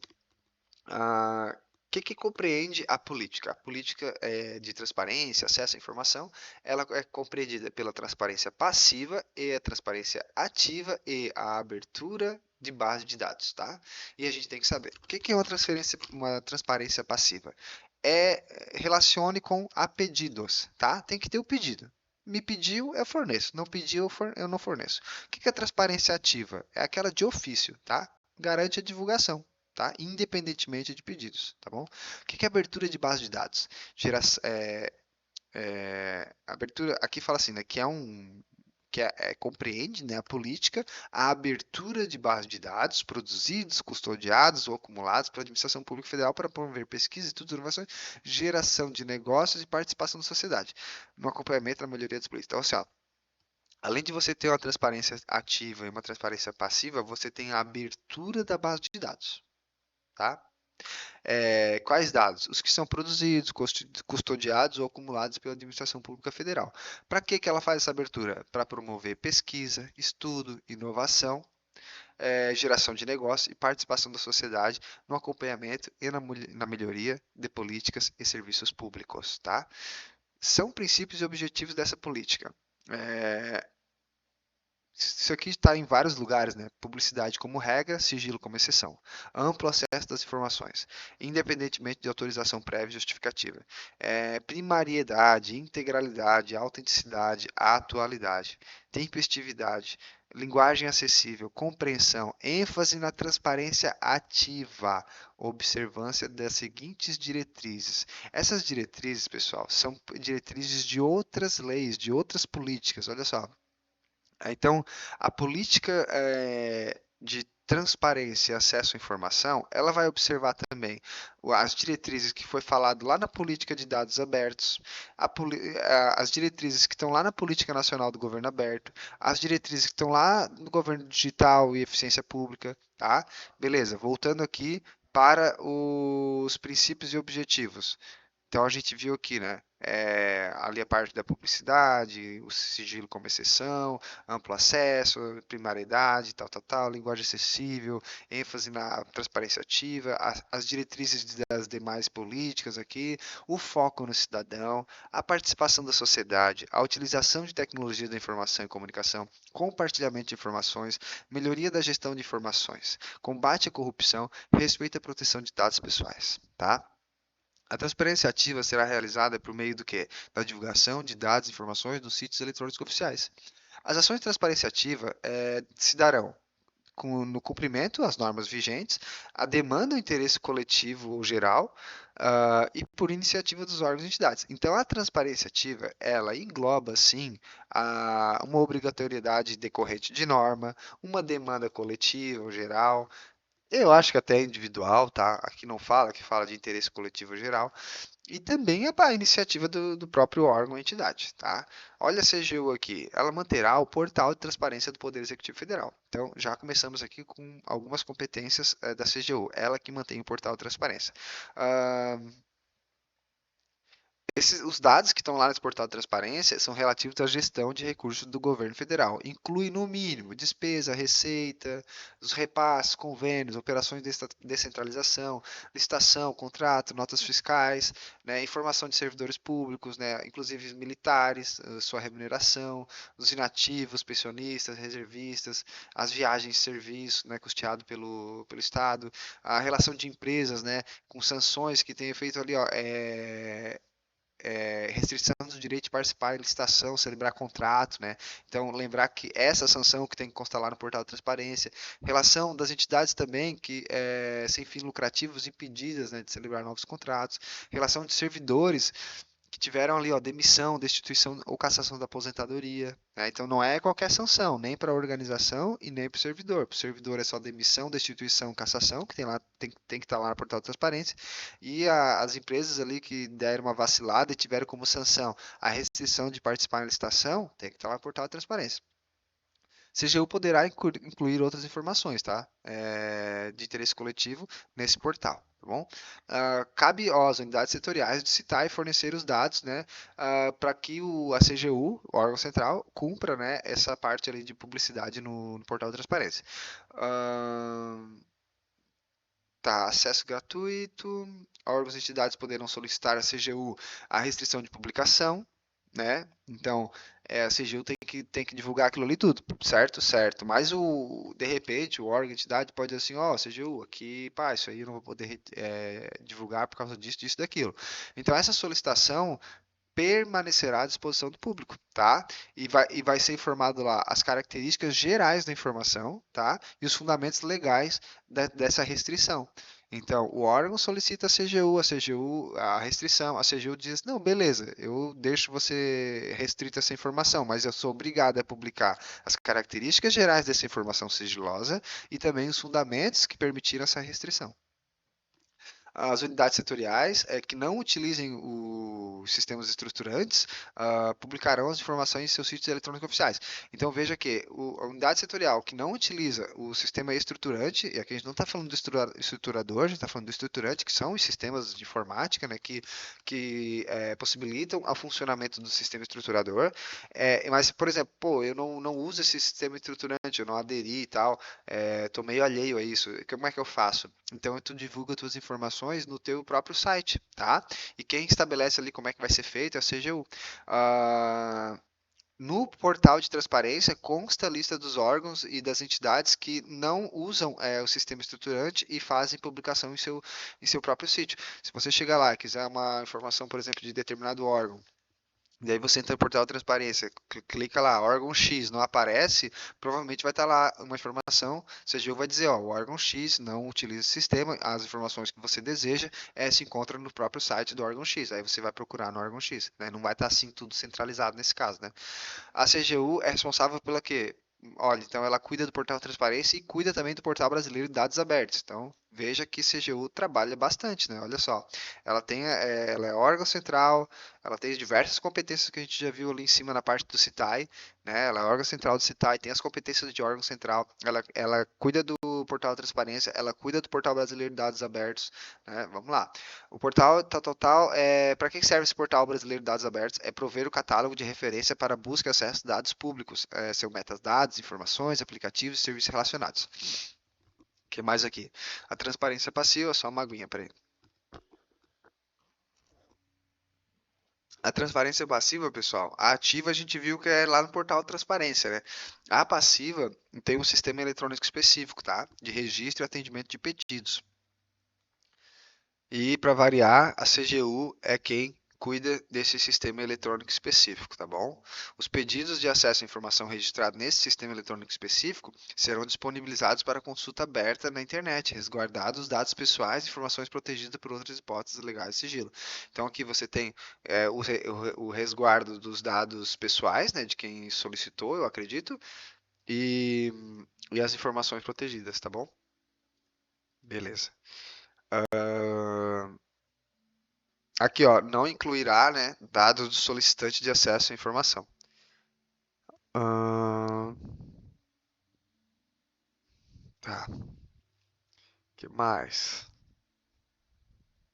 Aqui, pessoal, fala um negócio interessante, ó. Quando você transfere a competência, quer ver, ó, os órgãos, entidades, que receberem atribuições por força de transferência de competência, eles ficam responsáveis pelo atendimento às solicitações de acesso à informação. Então, se você é um órgão e recebeu uma competência por transferência, é a você que vão começar a fazer solicitações de acesso à informação. E fechou, pessoal. Acabamos mais uma, bem tranquila, essa aqui rapidinho até, né? Achei que ia demorar mais, que ela é maiorzinha, né? Deu 22 páginas. Mas vimos aqui os principais aspectos, né? Que pode ser cobrado tanto do CITAI quanto da parte aqui da própria política, né? Vamos aqui então finalizar. Acho que falta só mais uma, né? Sim, ó, 14.129. É, governo eletrônico, né? Isso aqui, pô, é legal porque mais no eixo 2, se eu não me engano, tem aqui, né, o governo eletrônico, né? Vale 3 pontos para quem quer EPGG, EPPGG, vamos falar direito, né? Então, pode ser que alguma coisa de governo eletrônico seja tirado aqui dessa própria lei, né? Vamos pegar essa lei aqui e já debulhar ela rapidinho. Aí, ó, 12 páginas, pessoal. Mas já vê que eu estiquei mais aqui, né? Já não tá tão pequeno. Então vamos lá. Estamos aqui numa lei, é, dispõe sobre princípios, regras e instrumentos para o governo digital. Na aplicação dessa lei deverá ser observada as informações da LAI, da LGPD e do Código e do CTN, né? Código Tributário Nacional. Ah, então abrange executivo, judiciário, legislativo, inclui Tribunal de Contas, Ministério Público, indireta federal, empresas públicas, sociedade de economia mistas, subsidiárias, controladas, que prestem serviços públicos, autarquias e fundações, as direta e indireta. ah, Beleza. Ó, a quem que não se aplica? Já começa aqui, ó. Eu já vejo isso para prova. A quem que não se aplica essas determinações do governo digital? A empresa pública e sociedade de economia mista que não prestem serviço público, ok? Muito interessante isso. Quais são os princípios e diretrizes do governo digital e da eficiência pública? Olha, coisas que a gente tem que começar a ver. Desburocratização, modernização. Então, não é burocratização, tá? A gente viu, ó, simplificação. De novo, a gente já viu isso em algum outro decreto ali que nós estávamos vendo, acho que de governança, integridade, não sei, que também falava isso, tá, pessoal? Então, não tem como confundir. Todos eles estão falando de desburocratização, modernização, simplificação da relação do poder público com a sociedade.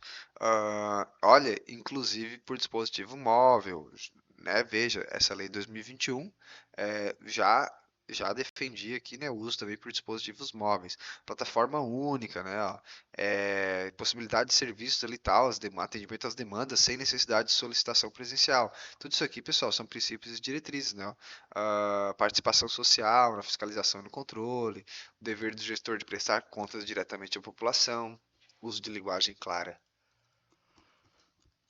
e compreensível, uso da tecnologia, atuação integrada, simplificação, o uso do autosserviço, eliminação de formalidades e de exigências cujo custo econômico ou social seja superior ao risco envolvido, imposição imediata e de uma única vez das exigências necessárias, vedação de exigência de prova de fato já comprovado, interoperabilidade, presunção de boa-fé, permanência da possibilidade de atendimento presencial de acordo com as características e relevância, proteção dos dados pessoais, carta de serviços dos usuários, acessibilidade, estimulações educativas, assinaturas eletrônicas, governo como plataforma, promoção do uso de dados preferencialmente anonimizados, tratamento adequado a idosos, adoção preferencial no uso da internet e suas aplicações de tecnologias de formatos abertos e livres, né? Promoção e desenvolvimento tecnológico da inovação no setor público, né? É bastante coisinha, falei só as palavras-chave, né? Bom dar uma lida nisso aqui também. Vamos lá. Pessoal, o que que tem um... Cara, eu esqueci o nome, mas eu vou ver se eu acho aqui na noite. Vou só pausar bem rapidinho para ver se eu acho. Pessoal, achei aqui, ó. Esse EPING, tá? São siglas aqui que tá lá no PDF. Depois tem que dar uma olhada. Tem mais disso lá. Tá, aqui são sistemas. O certo era ter trazido todos os nomezinhos que tem lá. Porque tem nome pra tudo lá, gente. Mas o professor falou que era pra gente focar nesses aqui, ó. EPWG, né, padrões web, tá? Padrões web. EMAG, lembrar aqui, ó, modelo de acessibilidade do governo federal. E EPING é interoperabilidade, tá? Eu lembrei disso porque aqui fala, né, de que é um princípio, uma diretriz, a interoperabilidade. Em algum lugar aqui estava, a interoperabilidade, que é você poder prestar aquele serviço no modo digital funcione em qualquer celular, qualquer computador e tal, não seja específico de determinada marca, alguma coisa assim.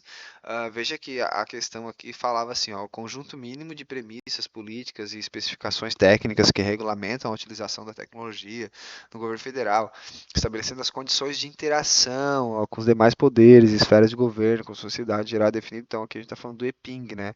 O EPING também está relacionado a isso, a interoperabilidade, não só entre os sistemas e aparelhos, mas também entre os poderes, as esferas, né? Então, falou interoperabilidade, interação, alguma coisa nesse sentido. Lembre do EPING, MAG aqui é acessibilidade? Ai, não, esqueci o que que é. Modelo de acessibilidade e o PWG, padrões de web.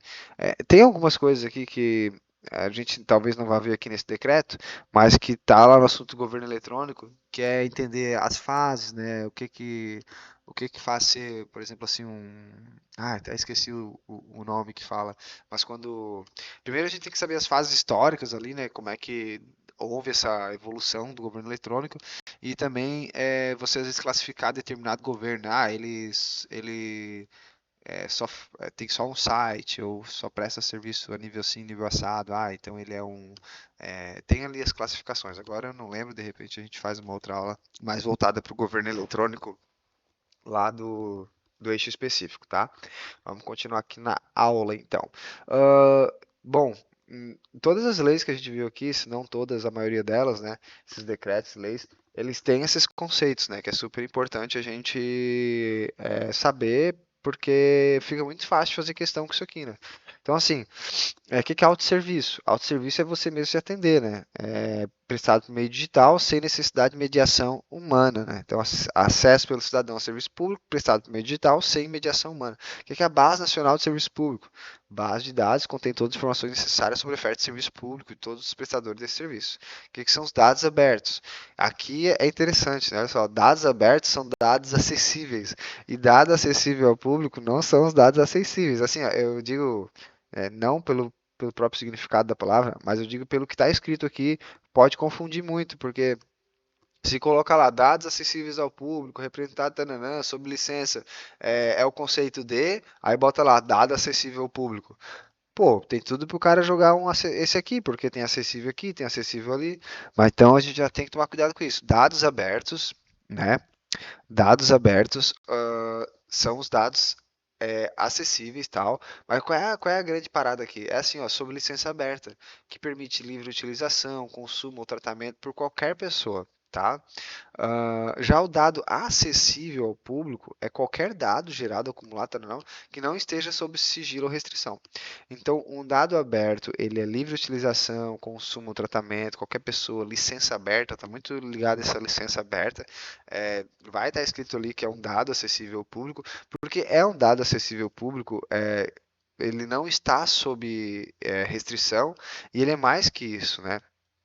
Ele é mais que um dado, o dado aberto, ele é mais que um dado acessível ao público, ele é um dado acessível ao público, né, sob licença aberta que permita sua livre utilização, consumo ou tratamento, tá? Já o dado acessível ao público, o que que ele é? Ele não está sob sigilo ou restrição. Tá?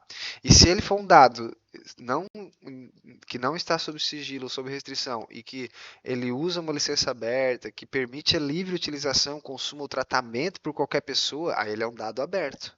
Então, o dado aberto é o dado que não está sob sigilo ou restrição e que ainda permite tua livre utilização, consumo ou tratamento. Ele está sob licença aberta, tá? Então, lembre disso. Dado aberto é o dado acessível ao público com mais com mais essa possibilidade. Já o dado acessível ao público, ele pode ser um dado que não está sob sigilo, certo? Ele é um dado que não está sob sigilo, só que ele às vezes pode não ser de licença aberta. Às vezes ele pode não permitir a tua livre utilização, livre consumo, ou tratamento. Às vezes você só pode acessá-lo, visualizá-lo. Às vezes você não pode utilizar de todas as formas. Então, quando você pode utilizar esse dado de todas as formas, quer dizer que ele é acessível e aberto, tá? O formato aberto vai estar relacionado a essa parte aqui, né, de ó, licença aberta, né, ó, é um formato de arquivo não proprietário, né, livre de patentes, tá? Ou qualquer restrição legal quanto à sua utilização. Tá? Esse é o formato aberto. O que é o governo como plataforma? Tá lá nos princípios, né? A implementação do governo como plataforma. Tá relacionado aqui, ó, infraestrutura tecnológica, né? Que facilite o uso de dados de acesso público e promove interação entre diversos agentes de forma segura, eficiente e responsável para estimular a inovação e exploração de atividade econômica e tal. Beleza. O que é um laboratório de inovação? É um espaço aberto, né, para desenvolvimento de ideias, de ferramentas, de métodos inovadores. O que são as plataformas de governo digital? Então, a gente tem um governo como plataforma, que é como se fosse aqui o estruturador, né, a infraestrutura tecnológica inteira, mas as plataformas são as ferramentas mesmo. São as ferramentas digitais, os serviços comuns aos órgãos, normalmente ofertados de forma centralizada e compartilhada e tal. Beleza, lembre, plataformas de governo digital são as ferramentas. O governo como plataforma é toda uma infraestrutura tecnológica. O que são os registros de referência? É informação íntegra e precisa, né? Sobre elementos fundamentais para a prestação de serviços e para a gestão de políticas públicas. Então, informação íntegra e precisa, oriunda de uma ou mais fontes de dados, centralizadas ou descentralizadas, sobre elementos fundamentais para a prestação de serviço ou gestão de políticas públicas. Isso são registros de referência. O que é transparência ativa? Independente de solicitação, tá bom? Aqui, o que mais? Nos processos administrativos eletrônicos, os atos processuais deverão ser realizados por meio eletrônico. Quais são as exceções que você não faz por meio eletrônico? Se o usuário solicitar, em que esse procedimento for inviável, indisponibilidade do meio eletrônico e diante do risco de dano relevante à celeridade do processo. que mais que a gente tem aqui? No caso de exceções, tá? Desde que posteriormente o documento básico. Então, ó, mesmo ali você tendo ali as exceções, depois você digitaliza, né, o que não foi prestado pelo meio eletrônico, tá? Que mais aqui? Até que eu acho que eu não anotei tanta coisa nessa lei. Tô dando uma olhada aqui. Se eu fiz uma leitura dela, acho que eu fiz uma leitura bem rápida dessa lei. Ela é bem maior, né? Vocês vejam que ela já é uma lei maior. Vamos continuar, vamos finalizar essa lei aqui, não vamos perder para ela não. Então aqui, os documentos dos atos processuais serão válidos no meio digital mediante uso de assinatura eletrônica, desde que respeitados forem... Tá, então aqui, ó, o que a gente tem que respeitar no meio digital ali com a assinatura eletrônica, né? Parâmetros de autenticidade, integridade e segurança, tá? Aqui já foi, dispositivo de registro não se aplica a respostas legais de anonimato, tá? Então lembrar que essa lei aqui do governo eletrônico, né? O dispositivo, não, na verdade, o dispositivo nesse artigo aqui, né, de assinatura eletrônica e tal, ele não se aplica às hipóteses legais de anonimato. O que mais? Os atos processuais no meio eletrônico consideram-se realizados. Ó, quando que você, no meio eletrônico, quando que você considera realizado? Quando foi recebido pelo sistema informatizado, tá? E o dia termina quando ali, a hora para postar determinada coisa ali, até as 23 horas e 59 minutos. Sempre? Não. Se tiver uma disposição ao contrário lá, de repente pode dizer que a inscrição no concurso vai até tal dia às 18 horas. Aí beleza. Só que tem que estar dizendo lá. Se não dizer nada, você em tese pode fazer até 23h59. Tá? O que mais aqui? Os documentos natos digitais, assinados eletronicamente, são considerados originais. Tá? Informação importante aqui. Eu vou ler só o que eu marquei aqui e já para a gente poupar tempo também. E eu não lembro direito qual foi a última vez que eu li essa lei, mas eu lembro que eu já fiz algumas questões dela e eu acho que eu rabisquei aqui mais o que poderia ser mais importante, tá? A guarda dos documentos digitais dos processos administrativos eletrônicos, considerados de valor permanente, deverá estar de acordo com as novas previstas pela instituição arquivística pública responsável por sua custódia. Então aqui, né, a gente está estudando também arquivologia, né? Vai falar das três idades lá e aqui está falando do arquivo permanente, né? Governo digital. O acesso à prestação de serviço público será realizado preferencialmente pelo autosserviço, né? A administração pública de cada ente federado poderá editar estratégias de governo digital no âmbito de sua competência, buscando sua competência. Então não é uma obrigação, né? É uma faculdade. Ah, de cada ente federado, né? Que mais? Redes de conhecimento. O Poder Executivo Federal poderá criar redes de conhecimento. Quais são os objetivos dessa rede de conhecimento? Gerar, compartilhar, disseminar conhecimento e experiências, formular propostas, padrões, políticas, discutir sobre desafios enfrentados, prospectar novas tecnologias. Beleza. Que mais? Isso aqui caiu, ó, numa questão, tá? São componentes essenciais para a prestação de serviço digital dos serviços públicos na administração pública, tá? Quais são os componentes essenciais para a prestação de serviço digital? Base Nacional de Serviços Públicos, Carta de Serviços ao Usuário, plataformas de governo digital. Então, plataformas são as ferramentas. Lembre-se, governo como plataforma é a infraestrutura total lá tecnológica, né? Plataformas são as ferramentas. A carta de serviços usuários é aquela que diz quais são os serviços disponibilizados.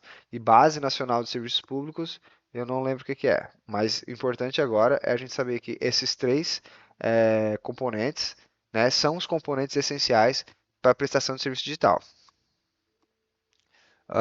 Cada ente federado poderá disponibilizar as informações sobre a prestação de serviços públicos conforme disposto nas suas cartas de serviço, né?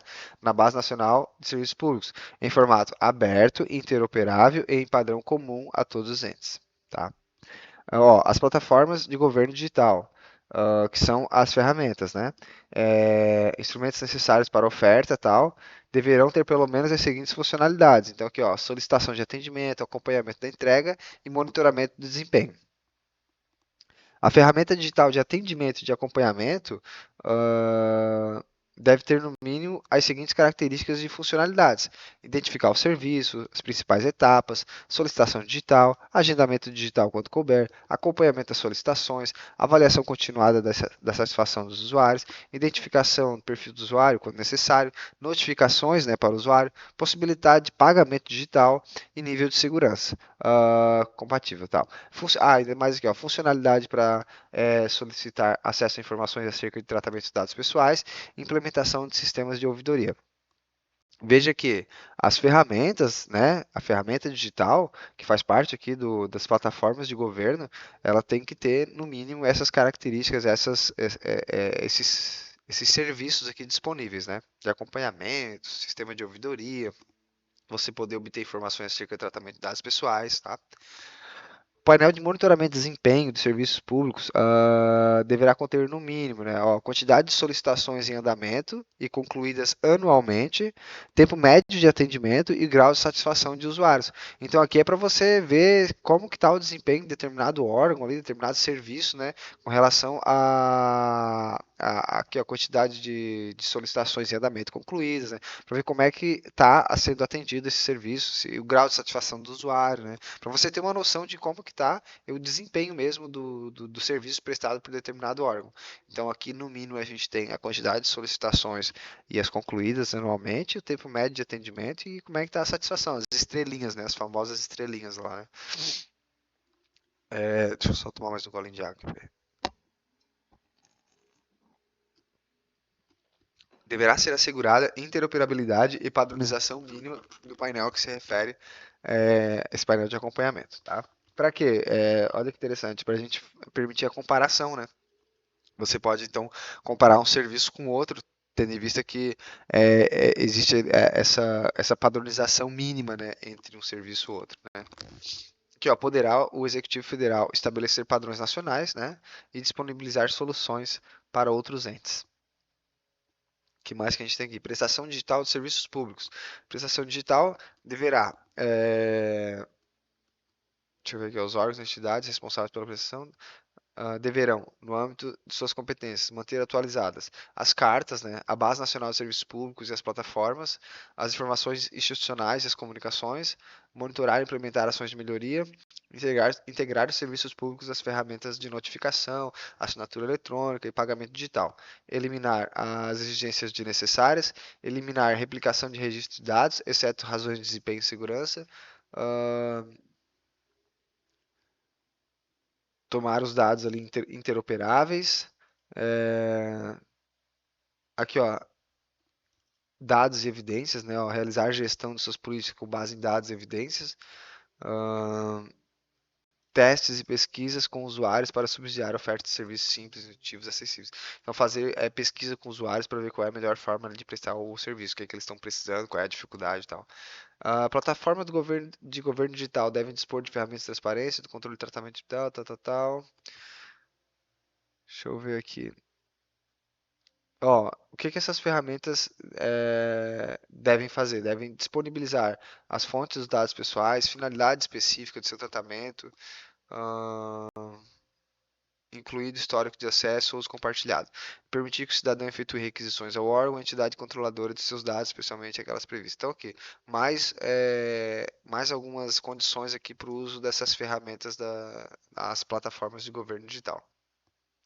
Então aqui, ó, primeira vez citada aqui nessa lei, a ANPD, Agência Nacional de Proteção de Dados, poderá editar normas complementares para regulamentar o disposto nesse artigo.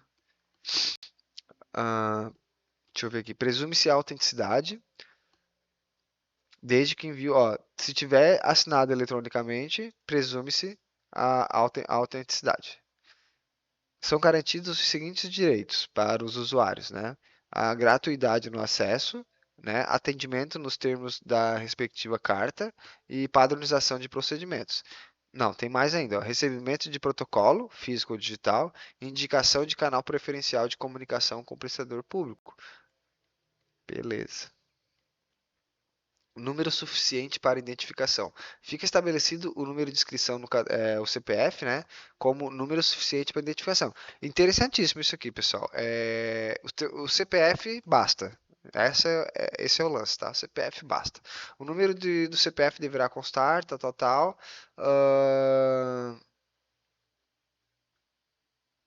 vamos ler aqui. O número de inscrição do CPF deverá constar dos cadastros e dos documentos de órgãos públicos, do registro civil de pessoas naturais, dos documentos de identificação, especialmente tal.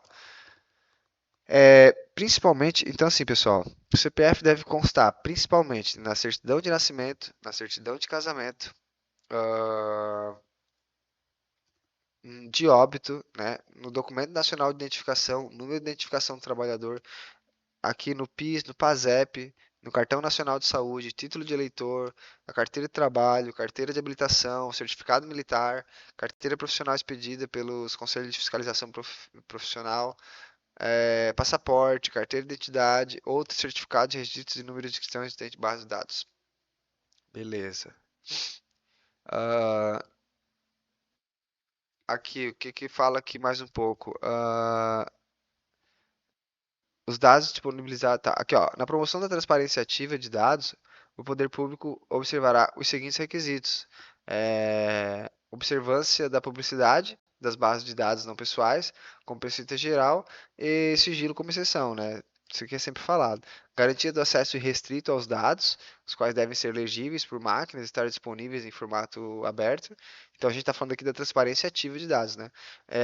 Descrição da base de dados, permissão irrestrita de uso de bases de dados publicadas em formato aberto, completude da base de dados, as quais devem ser disponibilizadas em sua forma primária, né, o maior grau de granularidade possível, ou referenciar bases primárias, quando disponibilizadas de forma agregada, atualização periódica, mantido histórico, respeito à privacidade dos dados pessoais sensíveis, uh, intercâmbio de dados entre órgãos e entidades dos diferentes poderes, fomenta o desenvolvimento de novas tecnologias, e é isso. Isso aqui são requisitos que devem ser observados na transparência ativa de dados, tá? Que mais aqui? Ó, o que que deve ser divulgado, né? O que que deve ser divulgado, falando de transparência ativa, né? A gente já viu um pouco sobre isso em outro decreto. Orçamento anual, de despesas e receitas, execução de despesas e receitas, repasse de recursos, convênios, operações de descentralização, licitação, contratações, notas fiscais, servidores e empregados públicos, viagens, né, custeadas, sanções administrativas, currículos dos ocupantes de cargos de chefia e direção, é, deixa eu ver aqui, inventário de base de dados produzidos, o catálogo de dados abertos disponíveis, concessão de recursos financeiros ou as renúncias de receitas.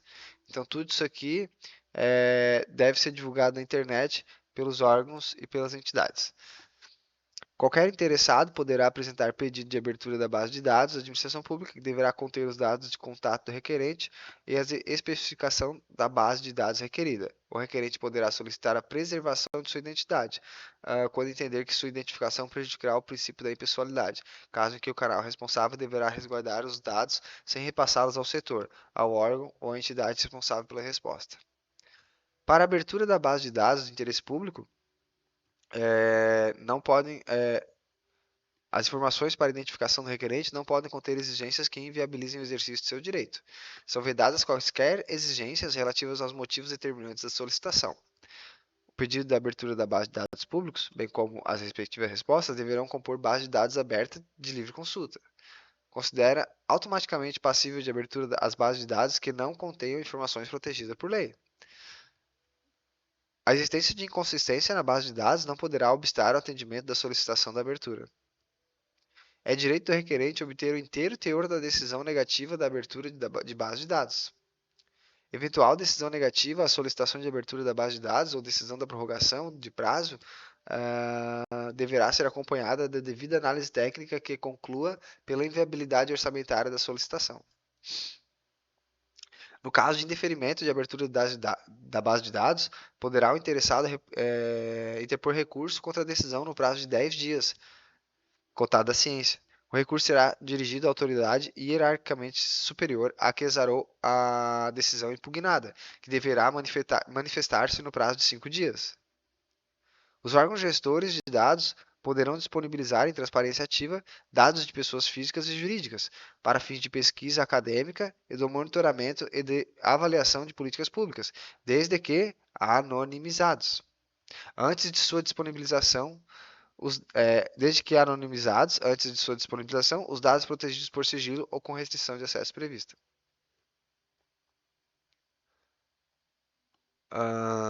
Aqui, ó, sobre interoperabilidade, né? As ferramentas digitais devem ser geridas, né, considerando a interoperabilidade, otimização de custos, reaproveitamento, proteção dos dados pessoais. Será instituída interoperabilidade com a finalidade de que aprimorar as políticas públicas, aumentar a confiabilidade dos cadastros, viabilizar a criação de meios unificados de identificação, facilitar a interoperabilidade de dados entre os órgãos, realizar o tratamento de informações a partir ali do CPF, né, que é o número suficiente ali, único, né? Os órgãos e entidades dessa lei, mediante opção do usuário, poderão realizar todas as comunicações, notificações e intimações por meio eletrônico, né?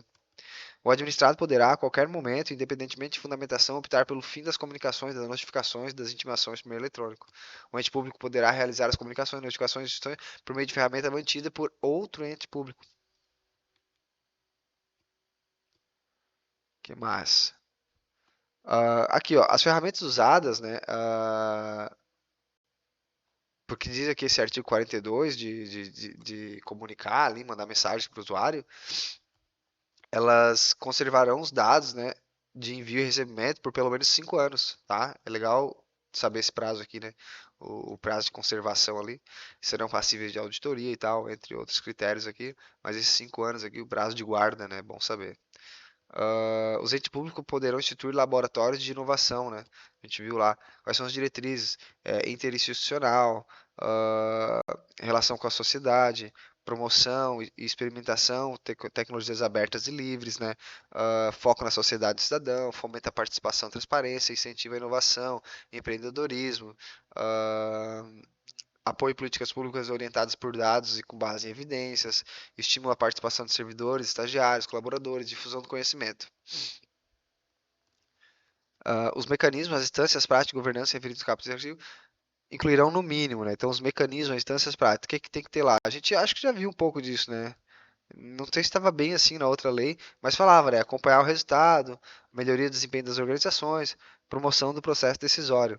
Né? Então, isso a gente está falando aqui de governança, gestão de risco e controle de auditoria. Então, os mecanismos, as instâncias, as práticas de governança, elas têm que ter no mínimo isso, né? Um acompanhamento de resultado, melhoria de desempenho, promoção do processo decisório. É fundamentado em evidência, né? Novamente, evidência, essa palavra foi bastante citada nessas últimas legislações aí que a gente leu agora. Uh, os órgãos tal deverão estabelecer, manter, monitorar, aprimorar, sistema de gestão de risco e controle interno. A gente já viu também em outra lei isso aqui. Quais são os princípios? Integração da gestão de risco ao processo de planejamento estratégico, controle internos proporcionais aos riscos, resultado da gestão de risco, proteção, liberdades civis, proteção às liberdades civis e aos direitos fundamentais. Ó, a auditoria, novamente aqui, a auditoria interna governamental deverá adicionar valor e melhorar as operações. Vê que está confluindo aqui, né? Está entrando em convergência as coisas que a gente estudou, né? Novamente, falando a mesma coisa, ó, deverá adicionar valor e melhorar as operações das organizações por meio do que? Ó, trabalho de avaliação, consultoria independente, baseado em risco para o planejamento, prevenção, detecção e investigação das fraudes, como a gente já tinha falado. Ó, o serviço de busca e fornecimento de informação é gratuito. E é isso. Essa foi um pouco corrida, pessoal. Confesso que é uma lei que eu acho que eu também não li ela muito bem. Assim como acho que não li ela muito bem agora, mas eu quero ver se depois eu tiro um tempo para dar uma lida com mais atenção, porque é uma lei que tá aqui na base, tá lá também na específica, eu acho que vale a pena depois dar uma lida com mais calma. Eu só fiquei um pouco agoniado aqui que a gente já tá com quase 2 horas de aula, né? E era só para fazer uma revisão bem breve aqui dos principais normativos aqui da ética e integridade. No fim ficou um pouco longo, mas eu acho que vai ajudar muita gente aí para dar pelo menos uma visão abrangente aí do que é mais importante nesses normativos. Vejam que essa lei do governo eletrônico ela é bem maior, né? Tem vários detalhes, então, de repente, assim, as outras ali são bem mais tranquilas, assim, de saber o que que pode confundir ou não. E eu acho que aqui resolvendo questões pode também guiar o estudo, né? Às vezes saber onde que a gente tem que se ater mais, tá bom? Fechou, pessoal? Era isso. Obrigado pela atenção e até a próxima.